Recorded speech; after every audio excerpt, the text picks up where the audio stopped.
Everyone, সকলকে আবারও welcome আমার নতুন একটা ব্লগে। গুড মর্নিং সকলকে। আমি সকাল সকাল চাটা খেয়ে বেডটা পরিষ্কার করে ফেলেছি। এখানে চেয়ারে জামা কাপড়গুলো আছে, আর এখানের মেঝেটা পরিষ্কার করে আমি খাটের ওপরে সমস্ত জিনিসপত্র রেখেছি। আর ড্রেসিং টেবিলটা মোটামুটি কিছুটা গোছানোর চেষ্টা করেছি, পরে আমি ভালো করে আবার গোছাবো। আর চলো বাবার রুমটা দেখাই। বাবার রুমটাও মোটামুটি পরিষ্কার করেই ফেলেছি। তো বাবার রুমে মেঝেটা প্রচণ্ড নোংরা হয়েছিল, গোছানো হয়নি, সেগুলোকে একটু ঠিক করার চেষ্টা করেছি, একটু ঝাঁট দিয়ে একটু পরিষ্কার করার চেষ্টা করেছি। এখনও ঠিকমতো হয়নি। বাবার বিছানা পরিষ্কার করতে হবে, বালিশের কভার চেঞ্জ করতে হবে, বিছানার ওপর থেকে কাগজপত্র ল্যাপটপ এগুলো সরাতে হবে। আর এই সব কাজ করতে গিয়ে সকাল থেকে আমার হালাত একদম খারাপ হয়ে গেছে। মুখ চোখ দেখেই বুঝতে পারছো, ঘেমে চুরে একাকার হয়ে গেছি।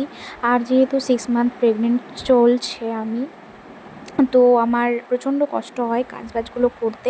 তারপরেও আমি মোটামুটি ড্রেসিং টেবিলটা আবারও পরিষ্কার করে, আর তার মাঝে আমি আবার রান্নাঘরেও এই কাজগুলো করেছি। দুধ জাল দিয়েছি, ভাত করেছি, এখানে মাছ ভাজা হচ্ছে। মাছ ভাজাটা করে রেখে আমি একটু শুতে গেছিলাম। আর এদিকে বেরিয়ে এসে দেখছি এই যে মেয়পুষি রানী, ইনি দুটো মাছ নিয়ে পালিয়ে গিয়ে আমারই দরজার বাইরে বসে কুটুর কুটুর করে খাচ্ছে। এবার আমি তো প্রথমে বুঝতে পারিনি, আমি প্রথমে ভেবেছি বোধহয় অন্য কিছু হবে বা ঢাকা আমিই খুলে রেখে গেছি। আমি সেই জন্য দেখলাম যে 3 পিস মাছ ছিল, 3 পিসের 1 পিস আছে, বাকি 2 পিস নেই।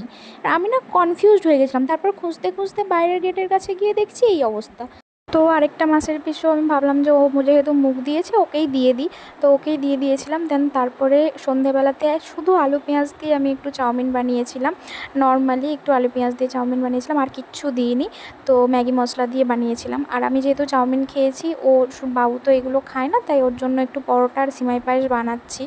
তো আমি রান্নাঘরে অনেকক্ষণ কাজ করছিলাম। পরোটা সিমাই পায়েস বানাতে তো অনেকটা টাইম লাগে।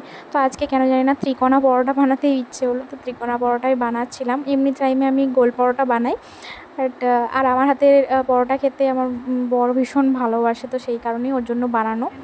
পরোটা আর হচ্ছে যে করছি সিমাই পায়েস, এখানে পরোটা। একটা জিনিস দেখাই তোমাদেরকে, ওয়েট।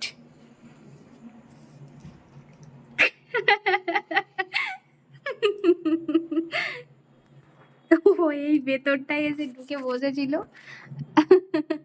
আমি এখানে অনেকক্ষণ রান্না করছি, তাই ও এসে এখানটায় বসে আছে।